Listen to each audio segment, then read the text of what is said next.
What's going on, Knicks fans? How you doing? Welcome to another episode of Cap Rules Everything Around Me. Cream, get the money, dollar bills, y'all. My name is Jeremy Cohen. It's good to be back. It has been a minute since I've been in front of a microphone, and it feels good. Feels good to be able to talk about the Knicks during a time where things have been relatively quiet. Was it frustrating seeing the Mikal Bridges news break 20 minutes after I left my home for the weekend, thinking that I didn't need my microphone?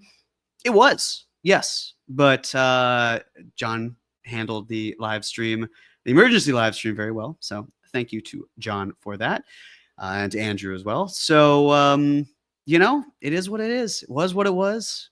Can only control what we can control, but here we are. We'll see if this is a final Cap Rules Everything Around Me, but I'm not sure because the Knicks are always very difficult to predict, especially their timing on things. But lo and behold, here we are. So in the event that this is to put finishing touches on the offseason, kind of just want to talk about where things stand right now. As you've probably heard by this point, Mikal Bridges here to stay for at least the next 6 months minus a few days. He signed a 4-year, $150 million contract, which was $6 million total, less than he could have signed for as his maximum.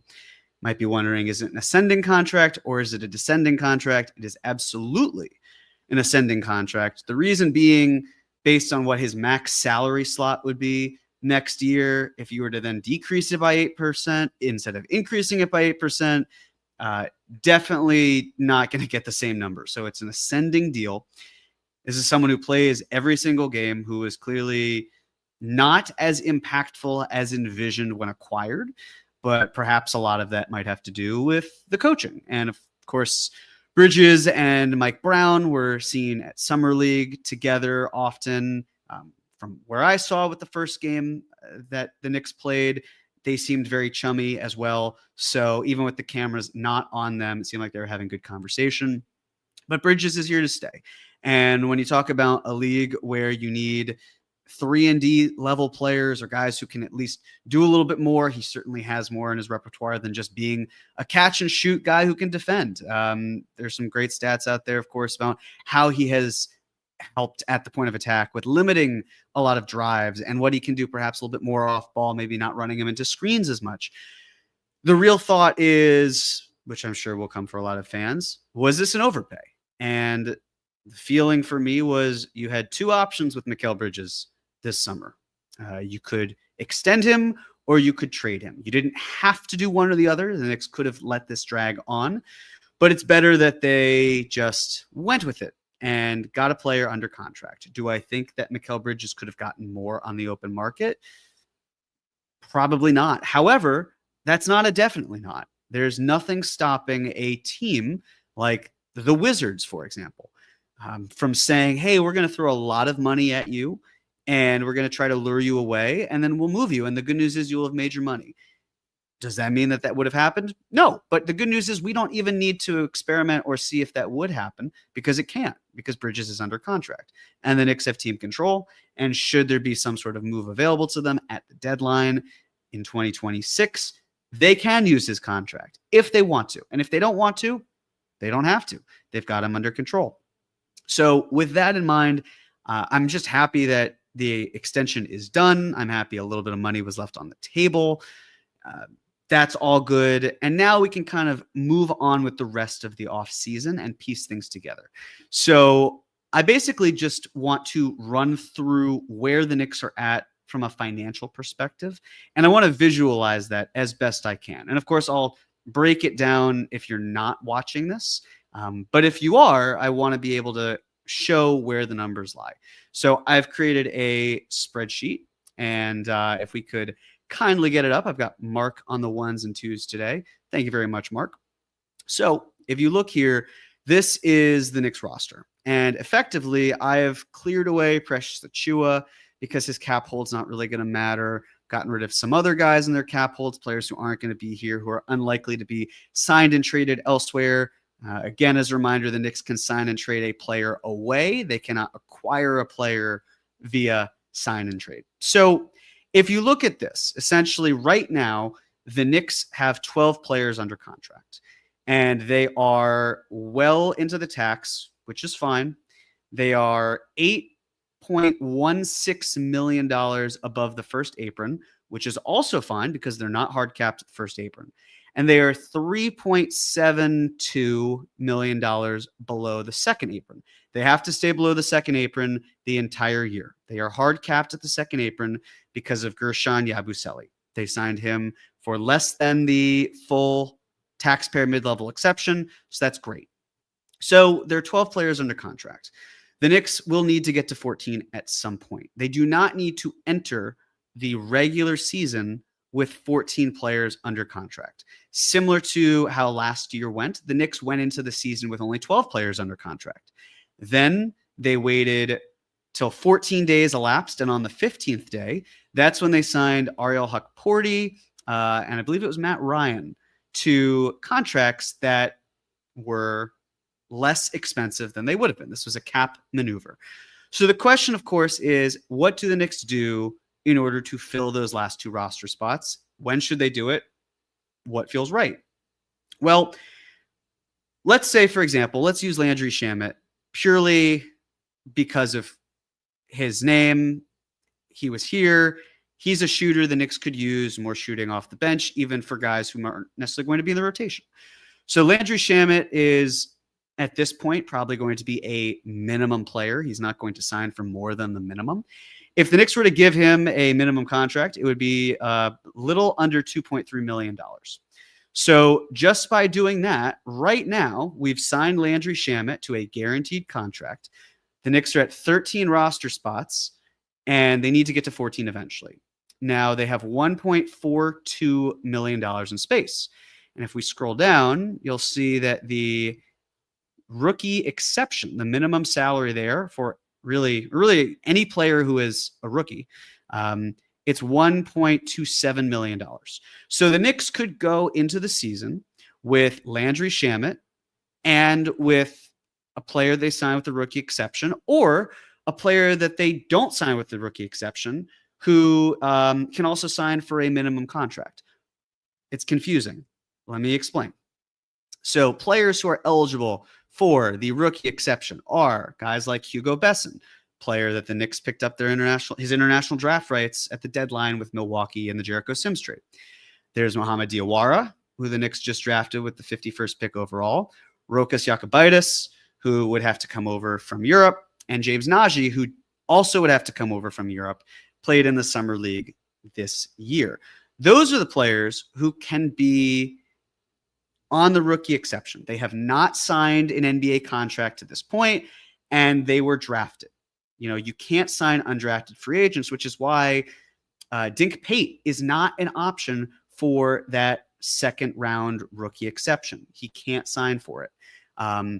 Guys like Marjan Beauchamp, he cannot sign for it. He can be a two-way guy.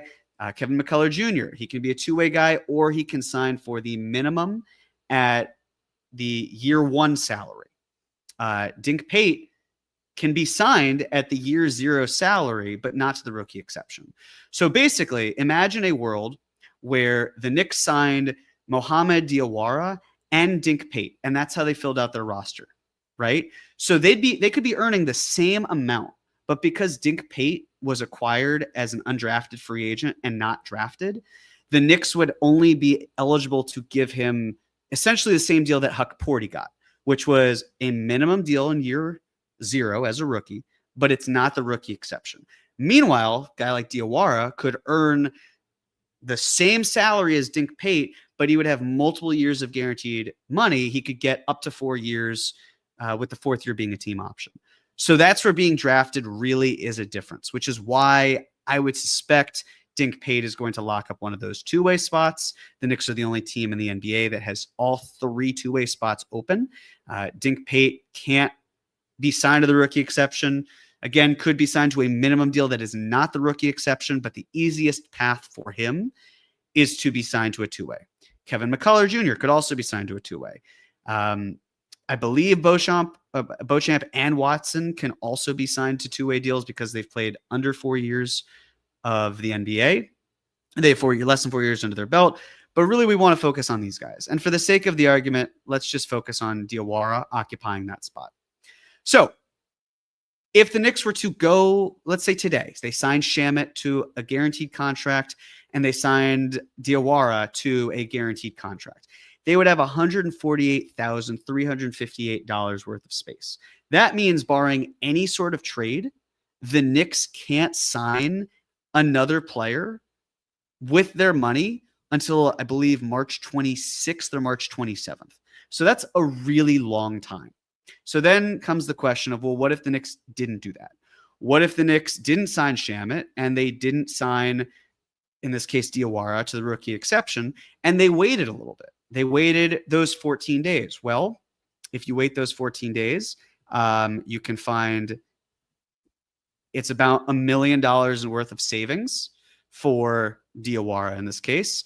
And then looking at the other sheet for 2 years, effectively it would be $2.1 million. So it would look like that. Now that's $435,531. That is also not a lot. That is not going to get you very much. Basically, if the Knicks made no other trades, they wouldn't be eligible to sign a free agent who had been bought out until March 5th. They'd have $31 left. So again, they could go about it this way, but might be trickier. Another situation, the Knicks could wait for both these players, and then they could sign Shamet to a non-guaranteed contract, and then they could effectively say, hey, this isn't working, but they pay him the prorated amount from the when they sign him, which again would be after 2 weeks, until the contract is guaranteed, which would be around January 10th. And then they could go more time under. So there's a lot of creative maneuvering they could do, but basically that would mean, let's say he's signed for $1 million, right? I mean, he wouldn't be signed for that, but let's say they waived him and he earned $1 million. It's just rough math. Then the Knicks would have $1.5 million in space to buy themselves 2 extra weeks. They could do 10-day contracts. They could finagle it in a way that works for them. This is all assuming the Knicks make 0 trades whatsoever. So that's essentially the complicated part of how they go about it from here. Now, there's also the question that a lot of people are going to be asking, which is, well, what about the future? What about the following year? I get it. The Knicks are hard capped for the 25-26 season. They have a couple roster spots to fill, but what about the year after that? Well, I'm glad you asked, because the Knicks right now have Karl-Anthony Towns, OG Anunoby, Jalen Brunson, Mikal Bridges, Josh Hart, Deuce McBride, what will presumably be Pacome Dade, who has a team option that the Knicks will probably pick up, and Tyler Kolek. Those are the 8 players that the Knicks will have team control over. The 9th player would be Guerschon Yabusele. The ideal world scenario is that Yabusele opts into that contract, and then the Knicks extend him. Well, actually, they probably can't extend him, actually, because of similar to the Isaiah Hartenstein. But then when the time comes where he hits the market, they can bring him back for a lot of money. It just means they have to go above the second apron. But if, let's say, he opts into that contract for the sake of it, you then have 5, 6, 7, 8, 9 players under contract, plus Huck Porty, you have his cap hold. So it's 9 players under contract and a 10th whose cap hold you have. You'd have to presumably bring back Huck Porty if you wanted to go that path. But without doing anything, the Knicks have $12.54 million in second apron space for 10 players, 9 who are under contract, not including any of the other players that they have to sign just to get to 14 rostered players, not including the fact that they have a first-round pick next year of their own, and of course, not including Mitchell Robinson. So Mitchell Robinson is not even factored into this. Now, let's say we wanted to factor him into this. If we multiplied his salary by 1.4, because this year's salary that's coming up, 140% of that is $18.1 million. That's the most the Knicks can offer him today. If the Knicks were to do that, they would be at 5.59 or really $5.6 million above the second apron. That would be bad because if the Knicks plan to go above the second apron in the 2027-28 season to retain Yabusele, maybe there's another trade that they want to do. Maybe they want to go over the second apron then instead of the 26-27 season. That's a problem. Then there comes the thought of, well, is there a way to sign Mitchell Robinson and not have to deal with the second apron? It's really tough. You would pretty much need to sign him for less than what he's making now, in all likelihood. See, even still, if you just had the same salary he's making this year applied to the following year, you're still above the second apron. And you haven't even filled out the rest of your roster. You haven't brought back Huck Porty, who I don't think will make a ton of money, but every dollar counts. So it's really hard to keep everyone together and stay below the second apron, which is then why it's basically, do you want to go above the second apron and run it back that way? Or are you comfortable finding ways to get below the second apron? It's not easy. It's a tough decision to make. And that's where the Mitchell Robinson portion of it all comes into play. Now, if Mitchell Robinson were to make less than 1.2 or really, less than 120% of what he's making, he'd be eligible to be traded right away. So, for example, Mikal Bridges signed a contract, 140% of this year's salary will be his salary next year. That's above 120%. He cannot be traded for 6 months. If Mitchell Robinson were to sign for below 120%, he would be eligible to be traded at any point in time. Something that I wanted to mention as well on the podcast I did with Andrew, but I couldn't because of my lovely Wi-Fi, was that the numbers for the salary cap are worse than projected. That's bad if you are a Knicks fan. That's bad for a lot of the league, but especially if you're a Knicks fan, because of the fact that now if you wanted to get 10%, where you thought the salary cap was going to be, it's going to be closer to 7%, projections show, which means that if you're giving a player an 8% raise, then the raise they're getting is higher than the amount the salary cap is increasing. So that's a problem. So the Knicks are going to feel some sort of a financial squeeze, which is why the biggest question will remain, when will the Knicks go above the second apron? Because if it's not in 2026-27, then that means that it's likely to be 27-28. But if it's not likely to be in 26-27 and those numbers don't change, then keeping Mitchell Robinson and staying below the second apron and keeping other players and filling out the rest of your roster, it's tough. It's very tough. And I don't think this should come as a surprise to anyone, but the Knicks made a clear choice between Mikal Bridges and Mitchell Robinson. And I don't mean that as in like pitting them one against the other. I just mean that there's only so much money that can go around. And the Knicks were more comfortable paying Mikal Bridges and his larger salary than they were paying Mitchell Robinson and what will be a smaller salary. It does not mean the Knicks have to move Mitchell Robinson today. It does not mean they have to move him this offseason. It doesn't mean they have to move him before training camp. It's just something that's out there that fans should consider. The Knicks have a choice. There are several different paths. It's just a question of, do they want to go above the second apron and keep the gang together, or do they not want to go above the second apron? And if they don't, how are they making that work while also still maintaining everything else with their roster and the financial penalties?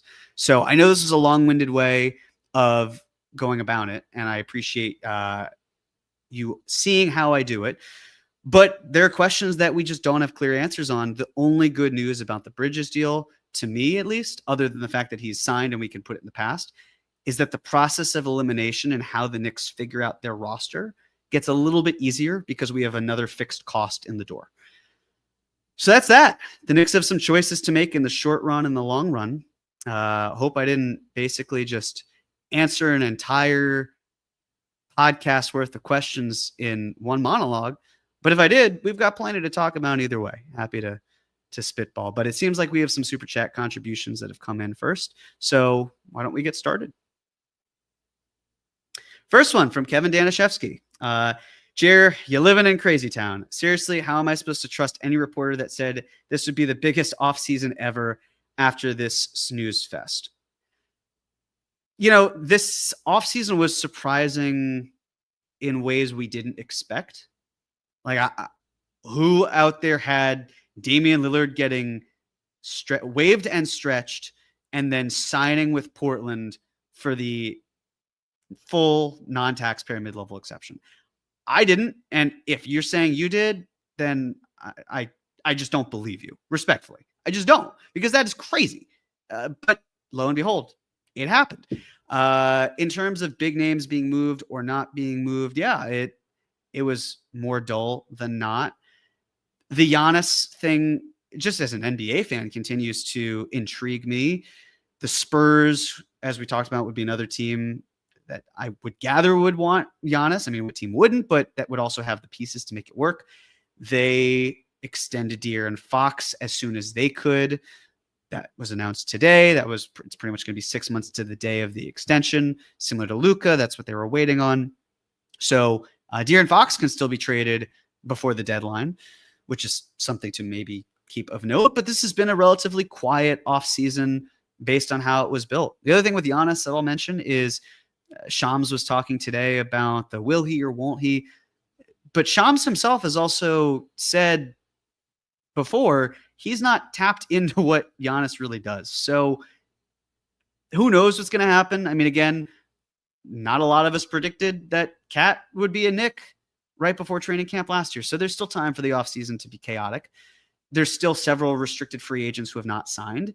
There's going to be a whole batch of players who are eligible for a rookie extension that I would imagine see this market and say, you know what? Let me take the money. Let me take the money instead of betting on myself, because these guys are not getting what they feel that they should get. And I'd rather get paid than not. That's something that I'll keep my eyes on. So I hear you, Kevin. Like, yes, this hasn't been the biggest offseason ever like it was billed. There's still time for chaos. But yes, it has felt underwhelming to that degree. And yet there's still been some crazy things. So for the Knicks, it was pretty quiet. I thought they would do more. They didn't. Clearly, just getting a coach and 2 free agents has been enough for them so far. I think, who knows? Maybe it changes. No idea. But yeah, it's been on the duller side, but there's still time for chaos to happen. Benny Bills 26. Obviously, I would want Giannis, but there's something to say about keeping teams together. Run it back with a new system. # let's go Knicks. Well, if the Knicks want Giannis this offseason, the only real way that they'd be able to get him is using Karl Anthony Towns as a core piece going out just for the money to work. Bridges is off the table. Doubt OG is dealt, but then again, maybe it could be, but then you don't have the draft equity that you would have and that you would unlock next summer when you trade the draft rights to the player in 2026 and your 2033 unprotected pick. So there's a lot that could still happen, but to me, it just feels like it's premature. It doesn't feel like he's going anywhere. I get the sentiment. I think even before the Bridges extension, it didn't feel super likely to me. The Bridges extension makes it feel less likely. Again, I won't say it's not going to happen, because I can't keep saying it's not going to happen with this team, and then they turn around and do something, and I'm like, all right, well, I guess they did it. So there you go. But in this case, I think that it's truly going to be system in place. Here are the players that the Knicks have. Figure it out, see where things go, and then assess when the time comes for players to be dealt or not. And if they don't, they don't. And if they do, then we move forward. Plenty of time to talk through that. But I don't see seismic changes happening right now. So, now that I said that there probably will be. But Benny, I feel like your wish is probably going to come true in terms of keeping things together and rolling that out. So I think that'll be the answer, but I appreciate the contribution and the super chat question. 3X Trey. My answer is to trade Kolek or a second round pick, sign Simmons and Brogdon with our 2 spots, then sign Pate, McCullough, and Diawara to 2 ways. Okay. Well, here are my thoughts. First of all, let's start with Ben Simmons. I understand the report that recently by Ian Begley about Ben Simmons. Um, I find it perplexing why there's Simmons' interest when the Knicks have been so focused on optimizing shooting. Like you're not going to get a 5 on defense who is this great playmaker who's then playing significant time. I mean, the way that I would envision it is because it feels like Ben Simmons is ready to sign. He's waiting. He's almost there. He's going to do it. Why hasn't he? Why is it taking it this long? Is Russell Westbrook the reason that his market is being held up? Is it vice versa? Like, I just don't think that there is a clear-cut need for Ben Simmons on a guaranteed contract or even a non-guaranteed contract. And if he's so desired, why has he not picked his team? Are we really of the belief that the Suns or the Kings, 2 other teams rumored to have interest in him, are waiting on Jonathan Kuminga before they sign Ben Simmons? It doesn't really add up to me. I don't see it. I just feel like if there were significant interest in Simmons, he'd have been signed by now. Like, it's August. He's without a team. I don't think he's a great option. Similar with Brogdon. I get the appeal, but to me, Malcolm Brogdon is a player in his mid-30s who has battled with injury concerns for some time. And now we're looking more at what he's done in the past and not about what he can offer moving forward. And I would rather bet on a player's upside than what their days of yore were, because I just don't see it with either of these guys. Brogdon, I can understand the argument better, but there's not going to be playing time for him really. So like, I just, to me, it feels like financially as well. Okay, you trade Kolek and you get him out of here. Okay, but then what are you really adding? You're adding two backups who you wouldn't depend on and who haven't been signed by some of the best teams out there. They're there, they're available. It's not like other teams aren't interested and saying we'll let you test the market. There aren't that many available salary slots. There aren't that many slots, period. So if these guys are still out there, can you find a diamond in the rough? Sure, of course. But if it's August and you're still unsigned, that's typically not the best sign about your abilities. It's a problem. And I don't really see why the Knicks go out and find players that are just not desired and cost a lot of money and limit. And when I say a lot of money, I mean it's the opportunity cost. Signing these guys, now the Knicks have zero spending ability really whatsoever. And then if you're signing Diawara to a 2-way, the best part about drafting Diawara, in my opinion, maybe you could say it greased the wheels on Yabusele. If that's number one, you could go with that. But number two is that you have access to that rookie exception because you drafted him. If you didn't draft him and you signed him as an undrafted free agent, you don't have access to the rookie exception. So if you have a clear pathway to do it, do it. And then you have one last roster spot to fill, get a minimum guy. But to me, what I care about most is get someone in the door who can shoot the ball. That's really it. Get someone who can be a shooter. Get someone who can be a guard or a wing, and you can rely on them to hit corner threes, because this player is not going to see significant time. And you could talk about Simmons and Brogdon and their passing, and that's fine. But to me, the skill that I want the most translatable one, can you hit shots or can you not hit shots? It's a make or miss league. There's also Brogdon, I know, is very well liked. Simmons has a track record. I can't speak on it personally because I'm not in the locker room, but he has gone several places and there have been concerns. So I don't want Ben Simmons on the Knicks personally. I don't really want to see Malcolm Brogdon. I would much rather have Landry Shamet back. I would much rather they take a chance on some guy who I know can hit shots, because Mike Brown likes his depth, and I don't want the Knicks, who already are going to be featuring Mitchell Robinson and Josh Hart, to reduce their spacing at any point. And with Brogdon, to me, it's just, again, it's the age. Maybe Kolek doesn't turn into something good. It's very possible. But I would bet more on Kolek's youth than I would on Brogdon's decline. So that's where I stand. And I understand where you're coming from with the question, but those are my thoughts. I would go Pate, McCullough, and then the third two-way spot could beat it. Any of the guys that we've talked about. I mean, it could even be to Najee, even though he's eligible for the second round exception. I mean, Huck Porty was eligible for the second round exception. Knicks put him on a two-way, and then they bumped him up to a 2-year minimum guaranteed contract because they couldn't put him back on the second round exception path because they'd already signed him to a big league contract. But I also feel like if James Najee were that good, maybe he's already on the rookie exception. Maybe not. So we'll see. Time will tell. Maybe Najee doesn't come over. Maybe he comes over for the rookie exception. Maybe he comes over as a two-way guy. Not quite sure. But I think Diawara, if I'm choosing between Diawara and Najee on the rookie exception, I'd rather have Diawara. And I think having Najee on the rookie exception would be a little bit of a waste because look at who's ahead of him. You've got Cat, you've got Yabusele, you've got Mitchell Robinson, and you've got Huck Porty. So you have 4 bigs who are playing significant minutes, or at least would bridge that gap.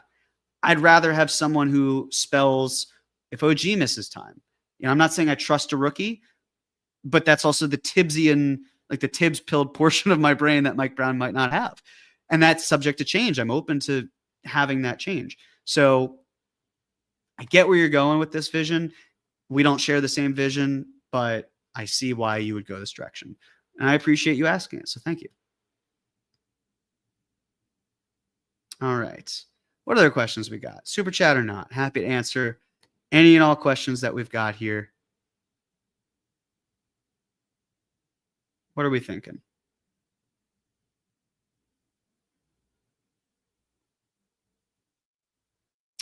This is from Nick P. How about if they trade Kolek to a team that has space? Would that give them more room?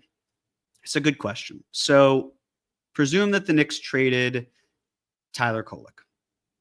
They would trade him to a team that has cap space or a traded player exception, or they could trade him to a team that has part of their non-taxpayer mid-level exception. They could do a lot. I don't believe he's a minimum salary, but I'd have to check on that. Either way, for the sake of Nick's question, what would that do for the Knicks? Well, it would do one of two things. Number one, it would give them $2.19 million worth of space. With that said, they would need to bring in another player. So they already have to fill 2 roster spots. Now they have to fill a third, which means that they could conceivably sign someone like Najee to the rookie exception or Dink Pate to a year 0 salary. And that saves them some money, but it doesn't do a whole lot for them, really. Then you consider, okay, well, they've traded Kolek out and they've received no money in, so that gets them a traded player exception. That's good, right? Okay, yes, but that player exception is for only $2.19 million. The veteran minimum is 2.29. So the Knicks have now moved Kolek out, and they created a traded player exception, that isn't even large enough to absorb a veteran who the Knicks would like at the deadline. So it doesn't really help them.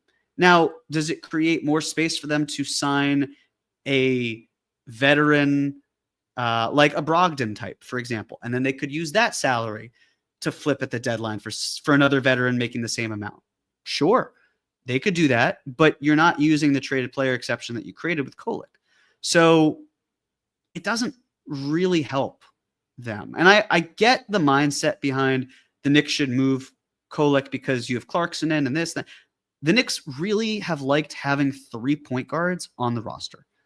They have consistently gone in this direction because they feel, hey, if one of our players gets hurt, you bump up another, and then you bump the third one up, and we're pretty good. And then if two players are hurt, we'll probably have Deuce play sometime at the point. We'll maybe run the offense more through Cat, maybe through Bridges. It's going to be fascinating to see how this front office and how Mike Brown facilitate things. But it doesn't really, moving Kolek doesn't really do much for them. And then again, moving Kolek and signing a player who's a point guard, you're in the same boat pretty much. Which is why I don't see the value in moving Kolek right now. His value is not very high. You're selling low on him if you're saying, and not saying Nick is saying this, but just example, you're not getting the picks back, so you might as well see what you've got with him. And if it's a complete this isn't working situation, what you can do is reassess at the deadline. You can move him to another team and do exactly what we're talking about. And then you can try to clear up enough space where if a player gets a buyout and they want to roll here in New York, this is a great opportunity. So you can slow play it with Kolek, and I think the Knicks should slow play it with Kolek. There's no value in them going out and trying to trade him away for less on the dollar to then make other moves that aren't necessarily going to help them. So I appreciate that question, Nick. And to answer it, it does give them more room, but it really doesn't at the same time. I hope that helps. From Miguel P. JC, who do you sign to the vet minimum? Like I said, Landry Shamet would be a good option. Just anyone who can shoot. Any good catch and shoot players who are out there. Like any of those guys who can slot in. Like at a certain point, do you take a flyer on a guy like Beasley if he's available? If he's cleared of shit? And I don't know, maybe. Like maybe you do. I at that point, what do you have to lose? You'd make it non-guaranteed. I genuinely don't know who other than that archetype, but to me, you're set on guards. You're set on forwards, especially if you want to get Dadier to see time, which I very much would like the Knicks to do. You're certainly set on bigs. So it's really this one spot of, hey, can we get a 2-3, some sort of guard who can shoot the ball, and that's their job. And when we need to plug and play someone who can just hit shots, we do it. That's what I want to see. That's exactly who's available. I mean, in terms of free agents still, it's a tough list. Like I said, I think that you absolutely need to have someone who can shoot. You have the back end depth, especially like if you've got Diawara there, if the Knicks choose to sign him, that's not someone who's going to shoot the ball. So you want more spacing. But looking at the players who remain unsigned, not a whole lot. There's not a lot that's here. You don't want to go after a restricted free agent because you don't have the money for it. So I'm looking at Spot Track, and they're really, here, let's look at the available list. Okay. So I'm going to rattle off some names. Brogdon, just talked about him again. I'm just concerned about the injury history and the age as time goes on. Chris Boucher, don't see the need for the Knicks. Al Horford, is he going to retire? Is he going to come back? I would imagine he goes west instead of coming here. Gary Payton, the second, not someone who I really feel like the Knicks need. Trey Lyles, I'd rather see time with Dadier. Beasley, as we just talked about. Achua, there's no need there. Amir Coffey, a regular season guy, but the defensive metrics have been pretty terrible. Corey Joseph, 34 years old, point guard, similar boat as Brogdon. Russell Westbrook, same thing. I don't really want him. DeAndre Jordan's 37. James Johnson's 38. Markieff Morris, 36, has his own stuff to work out off the court. Taj Gibson, 40 years old. No Tibbs. I doubt that there's a reunion there. Seth Curry, 35. I mean, you go through the list of all of these players, and they're primarily in their 30s or they're bigs who don't help you, like Thomas Bryant. Thomas Bryant's 28. Bol turning 26. Taylor Horton Tucker, that's a guard. He's not someone who I think adds tremendous value. I think you could bring him in, but the shooting is a challenge there. So again, there are a lot of reasons for why these guys are unsigned and why they don't make a whole lot of sense. And the question is, for the Knicks, are you good? Are you under the age of 30, preferably? And I say that as a 30-year-old. And can you shoot? And if the answer to all of those, or to at least two of those, is no, I don't see you as a likely candidate if I'm the Knicks, which is still why I'm curious about the Shamet angle, because he is under 30. He can shoot, and he is unrestricted. So, he's an option. But again, I think you wait and see if there's something with Beasley, because, that whole situation's a nightmare. But if he's available and you have a role for him, great. There's not a whole lot of money left on the market. I don't know if his legal situation is going to be finalized or figured out before he starts the season. It's a risk. There's a lot of risk. The safest option to me is Landry Shamet. So if you're not going with Beasley, I'd go Shamet and Diawara, but I'd have Shamet probably on a non-guaranteed contract, because then if it's just not working, I say this was fun, but we're going to try to save money because we're really tight and up against the second apron and we need some breathing room. So that's what I would do. Granted, if Shamet can't get that, maybe you find a way to have Shamet play for your G League team and you sign someone to a non-guaranteed contract who's a rookie, perhaps, that you don't really care about. You could do that. And it's just, you need flexibility, and there's not a whole lot of it. So I would go with a guard and Diawara to finish off the roster. If they went with McCullough instead, that's fine too. I would just rather put McCullough as a two-way than I would sign him to the big league contract, because you have that option. So if you have that option, you might as well hang on to it. So thank you, Miguel. That's the question. Jason M. Appreciate the Super Chat contribution. A reason they won't extend Mitch. If he gets hurt again, he becomes a human TPE. Easiest way to upgrade the roster. Not the case if he is extended. Cynically, I agree. There is certainly value in saying, hey, you don't have to take on any more of Mitchell Robinson's contract moving forward. To another team, you can say, if you want him and you see the value, you can set the price, because Mitch is unlikely to get more than the non-taxpayer mid-level exception. And when he's a free agent, the team that holds his rights can offer him up to the max contract of a player earning 7 to 9 years. So I would understand why the Knicks don't extend him for the reason that Jason's saying. And it's insurance. If you want to make some sort of deadline move and you feel like, you know what, here's what we can do. We can find a way to get by defensively with Huck Porty. Maybe there's a center who gets bought out who's more of a rim protector.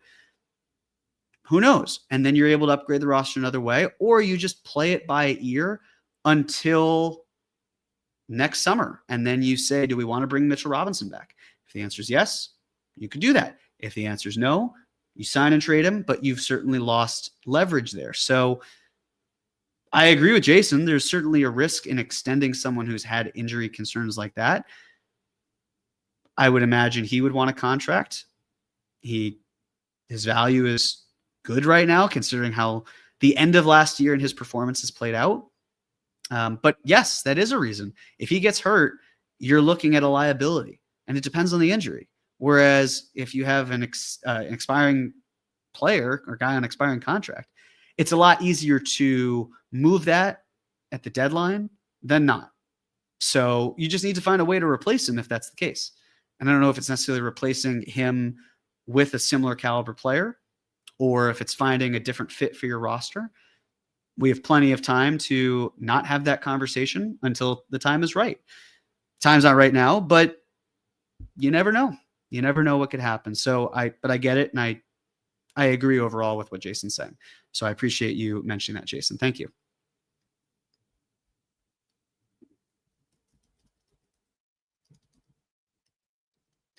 Danny Landis. Salute, Jeremy. Do you think we still have a chance if Giannis wants out? Like I said, I would imagine it would have to feature Cat. The Knicks only have draft swap rights in 2032 that they can offer, and 2030. it's going to be pretty tough. I mean, if you're another team that has a lot to offer, it's not great. Now, if I'm also Milwaukee, I don't necessarily want to move Giannis. I just did all this moving and shaking for what? Just for him to leave before we've even tried it out. Then a midseason trade, that can be tricky to pull off because certain teams are salaries and all that. And then if you're the Bucks, unless it's an absolute train wreck, if you're even just good enough, you have to figure, hey, let's keep this going. Let's one last ride. Let's figure it out. We can do it. So I don't see it for the Knicks this offseason.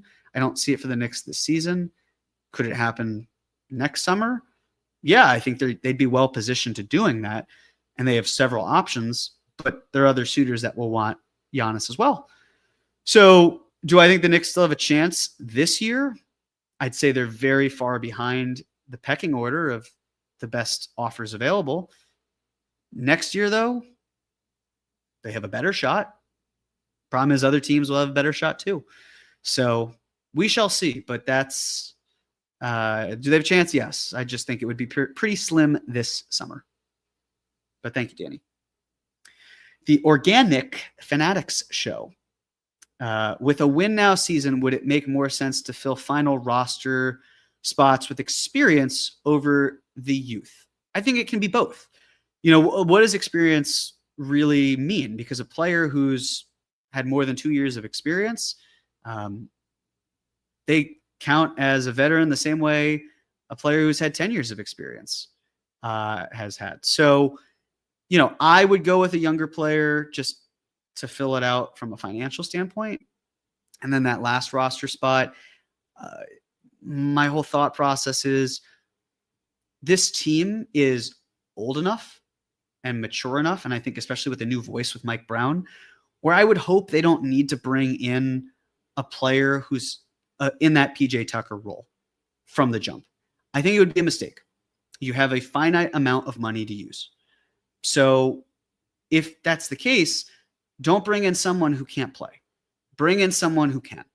And then if you want to bring in a PJ Tucker type and you've got a prorated minimum salary at the end of the year, great. That's an option. Do that. I'd be totally happy with that. But getting a guy who's just not going to contribute on the court, I think as far as to start the season, I think it'd be a mistake. I think you want someone who can play. You want to have an issue where it's like the Knicks have too many players on the roster who can see time. And then what happens, as always, sorts itself out one way or another. And I would rather see the 13th man fight his way into the rotation than the 13th man not being able to be relied on and is essentially just a mentor and a vet who does nothing, because that's what you have a whole coaching staff for. And I know it's different, to be clear, but at this point in time, would rather not have that. Like I said, end of the season, totally different ball game, assuming the Knicks have the money to sign that player. But I appreciate the question.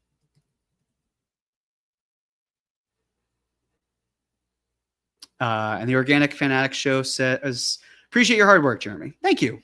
I appreciate all of you tuning in August, because there's no basketball. We don't even have a schedule for next year.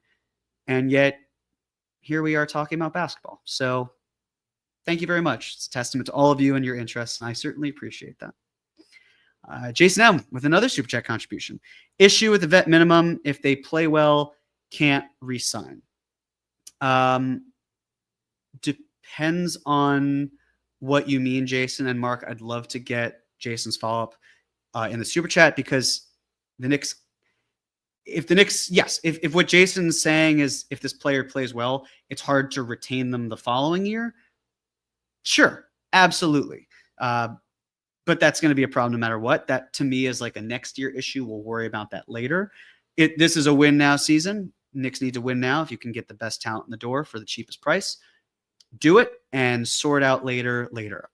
A lot of folks out there probably thought Yabusele won't sign for as little as the taxpayer mid-level exception, let alone a haircut on that. And he did. And that's not to say that Jason's suggesting anything similar to that. But it's the question of, okay, if they can't resign, we'll worry about later. If they can contribute this season, like I thought Landry Shamet had a decent enough year where I am still surprised he hasn't been signed by any team. Like we know that there's more to his game that's not the most savory, but he's not a bad player and he can shoot the ball really well. But that's where he's at. So I get it where it's hard to retain that player, but there are people in your lives that are there for a reason, for a season, and for a lifetime. Or I should say, or for a lifetime. If the Knicks sign someone and that is for a season, hope it was a good season. So Jason's point is saying no bird rights. And that's true. The Knicks would have non-bird rights. So let's say they went out and signed Beasley and then he plays and goes off. The Knicks don't have the bird rights. The most they can bring him back for is it'd probably be like a little under $5 million based on the way the math shakes out with a minimum contract. But it'd be weird how they get there. It'd basically be signing them to a certain percentage. But to be clear, the CBA is unclear on what that calculation is. But you can do that. Like the Knicks could have feasibly signed a non-bird right player like Cameron Payne to more than the minimum. They could have because they held his non-bird rights. It just wouldn't have been a lot of money. And they found Jordan Clarkson for what would have been like half the price. And Cameron Payne remains unsigned, which is also another thing that kind of surprises me. But Jason follows up by saying that's the issue with signing guys like Brogdon and Simmons. Sure, but you're probably not going to bring them back for more than the minimum the following year, which is then why the thought process with Diawara is you have him under contract. You don't have to worry about extending him for multiple seasons. And if your 13th man is someone that you can't bring back because you have non-bird rights, there are more pressing problems because especially with the Knicks and the second apron, assuming the Knicks are below the second apron in the 26-27 season, you probably weren't going to bring them back anyway. And you never know who's going to be available. A year from now, we could be saying, I had no concept that player would be available. Jordan Clarkson got bought out of his contract. I thought he was going to be a 2026 free agent target. He was a 2025 one instead. So can't predict the market, can't predict how these things work. Totally hear you, Jason, in terms of the non-bird rights. But a lot of times another guy shakes loose and you fill the roster. The other thing that the Knicks will have in their favor, if they still keep that Wizards first, and maybe they don't, which, let's face it, is going to be 2 second-round picks. Next year, you're talking about having a pick that's probably 31, 32, 35 at worst. That player can be signed to the rookie exception. So that's an important detail too. That's another roster spot that's taken up by a very low amount of, say, I don't know, like 1.4 million, something in that ballpark. So worry about 2026 and 2026. If you got the best player, even if you have their non-bird rights, get them now. That's what I say.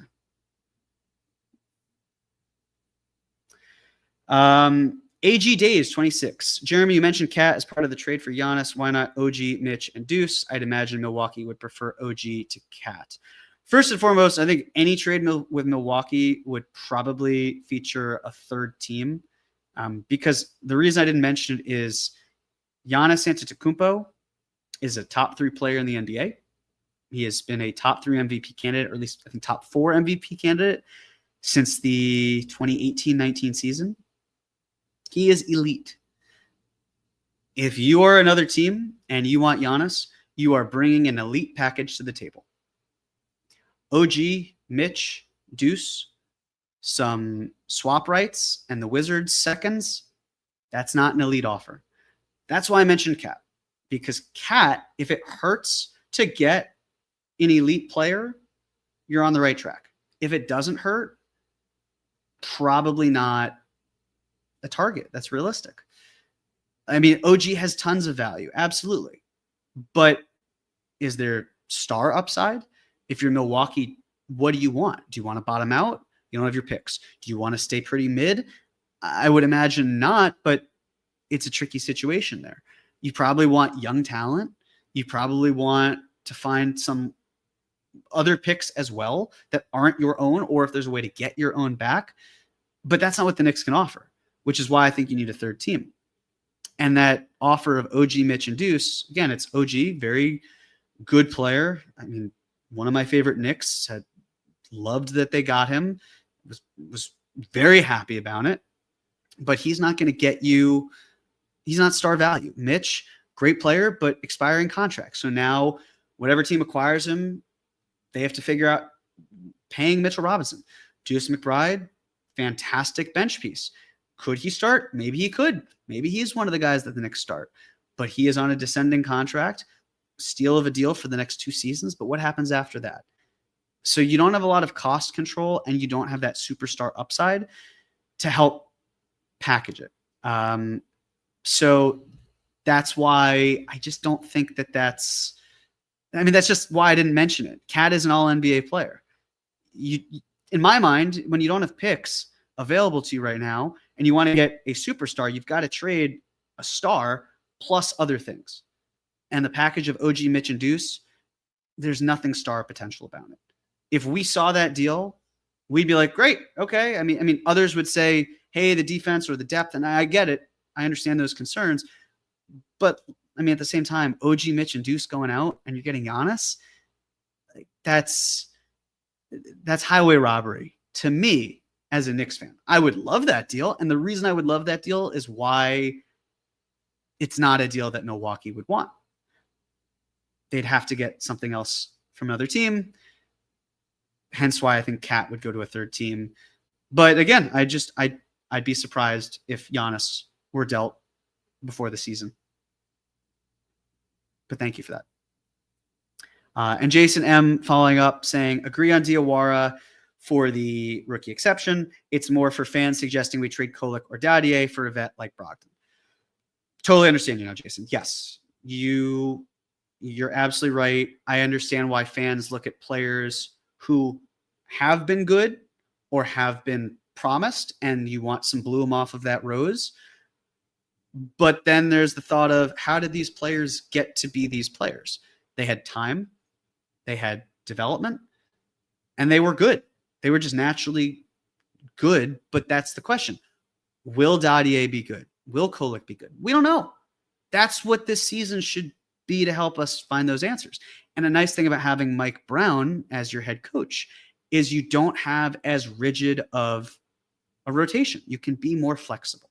So with that in mind, and with injuries, with off nights, anything, I would hope we see these guys take a step forward, showing we don't necessarily need to have Malcolm Brogdon as he's 33 years old with significant injuries. We don't need Ben Simmons, who keeps missing time and doesn't have the best reputation around the league, to be here. We don't need to see these vets whose best days are behind them, most likely. It's not to say they're washed per se, but I would rather take the upside shot than see what's left of players who just may not have it. And if they're available now, there's probably a good chance that they're available come buyout season. A lot of these players, I wouldn't be surprised if they signed contracts with teams internationally that have opt-out clauses where they are like an NBA out, like Lonnie Walker the fourth had. Wouldn't shock me at all. Wouldn't shock me to see some of these guys on non-guaranteed contracts and then they're waived before the guarantee date. It wouldn't surprise me to see some of these players be G League players.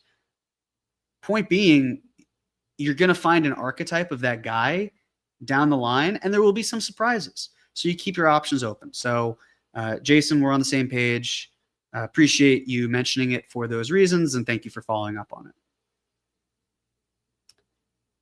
So with that, I thank you all for joining me on this lovely Monday evening, or if you're listening to this at a later time, whatever time it is for you. Please like this video, subscribe to our channel. leave a 5-star review. A big thank you to Mark on the 1s and 2s. And also want to shout out our very own Andrew Claudio. He celebrated a birthday yesterday. Hope he had a great one. Really enjoyed it, as I mentioned to him. Very happy that the Mets won on Sunday, his birthday, and not on Saturday. And I understand that when you Google that, the box scores might indicate the opposite, but I promise you that's not how it went at all. The Mets won for Andrew. I'm thrilled they won on his birthday. I'm very happy for him and hope he had a wonderful time celebrating with his wife and family. So with that, I don't know when the next time I will speak with you all is, but until then, stay safe, stay cool, stay happy. Hope you're happy. We'll do this again sometime soon. Until then, thank you very much.